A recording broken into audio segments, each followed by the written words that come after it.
श्री कृष्ण गोविंद हरे मुरारे, हे नाथ नारायण वासुदेव।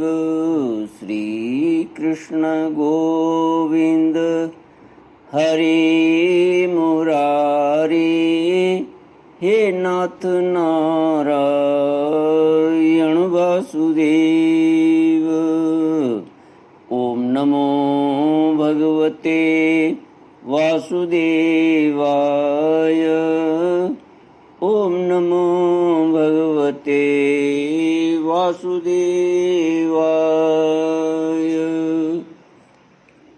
कृष्णाय वासुदेवाय हरये परमात्मने प्रणतक्लेशनाशाय गोविन्दाय नमो नमः।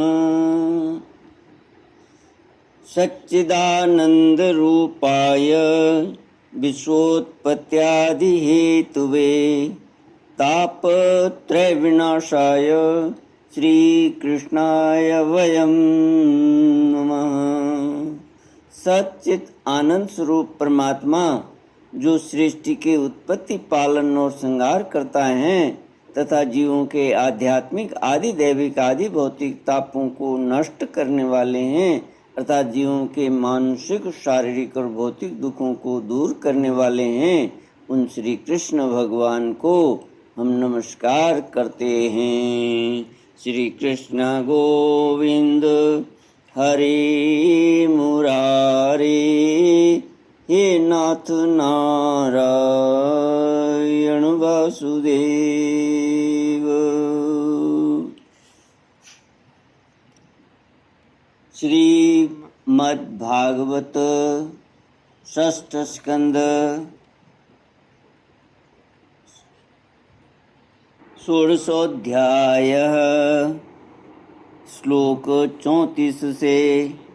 चित्रकेतुरुवाच अजिताजिता सममतिभिः साधुभिर्भवान् जितात्मभिर्भवता विजितास्तेऽपि च भजतामकात्मान्मनां य आत्मदोति करुणः।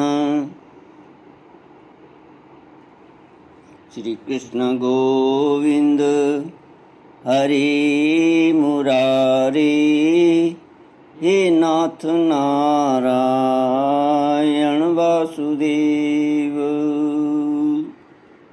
भगवान शंकरषण देव भगवान शेष जी ने जब चित्रकेतु को दर्शन दिया तब प्रेमोद्रेक के कारण उनके मुंह से एक अक्षर भी न निकल सका। वे बहुत देर तक शेष भगवान की कुछ भी स्तुति न कर सके। थोड़ी देर बाद उन्हें बोलने की कुछ शक्ति प्राप्त हुई। उन्होंने विवेक बुद्धि से मन को समाहित किया और संपूर्ण इंद्रियों को, बाह्य वृत्ति को रोका, इंद्रियों की बाह्य वृत्ति को रोका। फिर उन जगत गुरु की, जिनके स्वरूप का 5 रात्र आदि भक्ति शास्त्रों में वर्णन किया गया है, इस प्रकार स्तुति की। चित्रकेतु ने कहा, अजित, जितेंद्रिय एवं समदर्शी साधुओं ने आपको जीत लिया है। आपने भी अपने सौंदर्य, माधुर्य, कारुण्य आदि गुणों से उनको अपने वश में कर लिया है। अहो, आप धन्य हैं, क्योंकि जो निष्काम भाव से आपका भजन करते हैं उन्हें आप करुणा परवश होकर अपने आप को भी दे डालते हैं। भगवान, जगत की उत्पत्ति, स्थिति और प्रलय आपके लीला विलास हैं। विश्व निर्माता ब्रह्मा आदि आपके अंश के भी अंश हैं, फिर भी वे पृथक पृथक अपने को जगत कर्ता मानकर झूठ मूठ एक दूसरे से स्पर्धा करते हैं। नन्हे से नन्हे परमाणु से लेकर बड़े से बड़े महत तत्व पर्यंत संपूर्ण वस्तुओं के आदि अंत और मध्य में आप ही विराजमान हैं तथा स्वयं आप आदि अंत और मध्य से रहित हैं, क्योंकि किसी भी पदार्थ के आदि और अंत में जो वस्तु रहती है वही मध्य में भी रहती है। यह ब्रह्मांड कोश जो पृथ्वी आदि 1 से 1 10 गुने 7 आवरणों से घिरा हुआ है, अपने ही समान दूसरे करोड़ों ब्रह्मांडों के सहित आप में एक परमाणु के समान घूमता रहता है और फिर भी उसे आपकी सीमा का पता नहीं है, इसलिए आप अनंत हैं। जो नर पशु केवल विषय भोग ही चाहते हैं वे आपका भजन न करके आपके विभूति स्वरूप इंद्रादि देवताओं की उपासना करते हैं। प्रभु, जैसे राजकुल का नाश होने के पश्चात उसके अनुयायियों की जीविका भी जाती रहती है, वैसे ही क्षुद्र उपास्य देवों का नाश होने पर उनके दिए हुए भोग भी नष्ट हो जाते हैं। परमात्मन, आप ज्ञान स्वरूप और निर्गुण हैं, इसलिए आपके प्रति की हुई सकाम भावना भी अन्यान्य कर्मों के समान जन्म मृत्यु रूप फल देने वाली नहीं होती।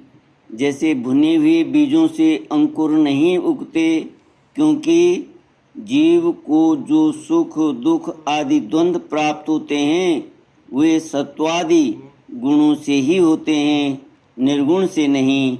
हे अजित, जिस समय आपने विशुद्ध भागवत धर्म का उपदेश किया था उसी समय आपने सबको जीत लिया, क्योंकि अपने पास कुछ भी संग्रह परिग्रह न रखने वाले, किसी भी वस्तु में अहंता ममता न करने वाले आत्माराम सनकादि परम ऋषि भी परम साम्य और मोक्ष प्राप्त करने के लिए उसी भागवत धर्म का आश्रय लेते हैं।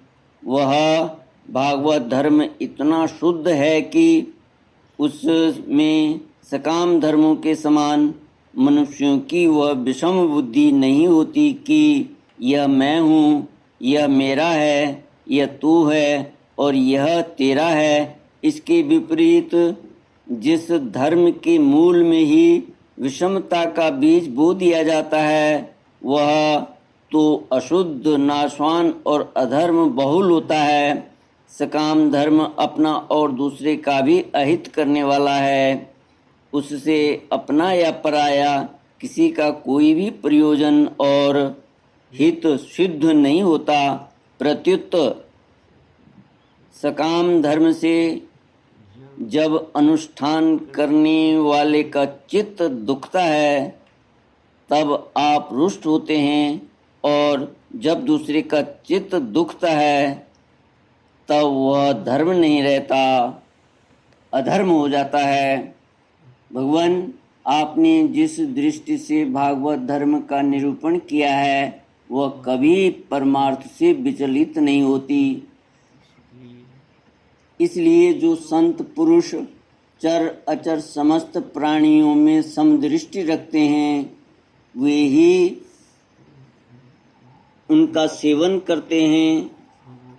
भगवान, आपके दर्शन मात्र से ही मनुष्यों के सारे पाप क्षीण हो जाते हैं।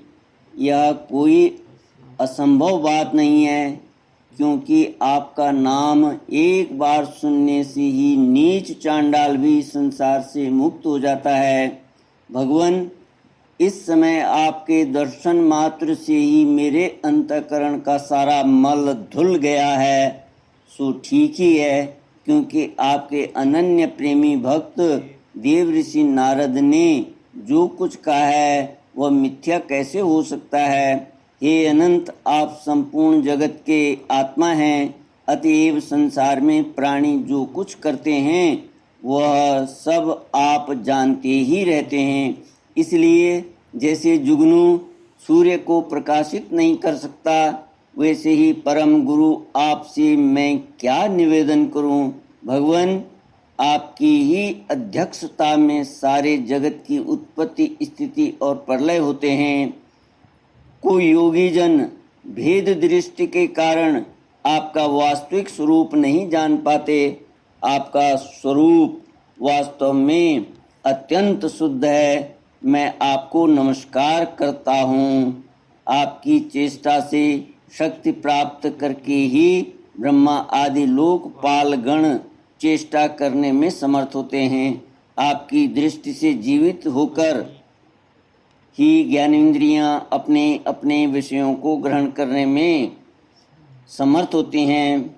यह भूमंडल आपके सिर पर सरसों के दाने के समान जान पड़ता है। मैं आप सहस्र शीर्षा भगवान को बार बार नमस्कार करता हूँ। श्री सुखदेव जी कहते हैं, परीक्षित, जब विद्याधरों के अधिपति चित्रकेतु ने अनंत भगवान की इस प्रकार स्तुति की, तब उन्होंने प्रसन्न होकर उनसे कहा। श्री भगवान ने कहा, चित्रकेतु, देव ऋषि नारद और महर्षि अंगिरा ने तुम्हें मेरे संबंध में जिस विद्या का उपदेश किया है, उससे और मेरे दर्शन से तुम भली भांति सिद्ध हो चुके हो। मैं ही समस्त प्राणियों के रूप में हूँ, मैं ही उनका आत्मा हूँ और मैं ही पालन करता भी हूँ। शब्द ब्रह्म, वेद और पर ब्रह्म दोनों ही मेरे सनातन रूप हैं। आत्मा कार्य कारणात्मक जगत में व्याप्त है और कार्य कारणात्मक जगत आत्मा में स्थित है तथा इन दोनों में मैं अधिष्ठान स्वरूप से व्याप्त हूँ और मुझ में ये दोनों कल्पित हैं। जैसे स्वप्न में सोया हुआ पुरुष स्वप्नांतर होने पर संपूर्ण जगत को अपने में ही देखता है और स्वप्नांतर टूट जाने पर स्वप्न में ही जागता है तथा अपने को संसार के एक कोने में स्थित देखता है, परंतु वास्तव में वह भी स्वप्न ही है। वैसे ही जीव को जागृत आदि अवस्थाएं, जीव की जागृत आदि अवस्थाएं परमेश्वर की ही माया है। यूँ जानकर सबके साक्षी मायातीत परमात्मा का ही स्मरण करना चाहिए। सोया हुआ पुरुष जिसकी सहायता से अपनी निद्रा और उसके अतीन्द्रिय सुख का अनुभव करता है, वह ब्रह्म मैं ही हूँ, उसे तुम अपनी आत्मा समझो। पुरुष निद्रा और जागृत इन दोनों अवस्थाओं का अनुभव करने वाला है।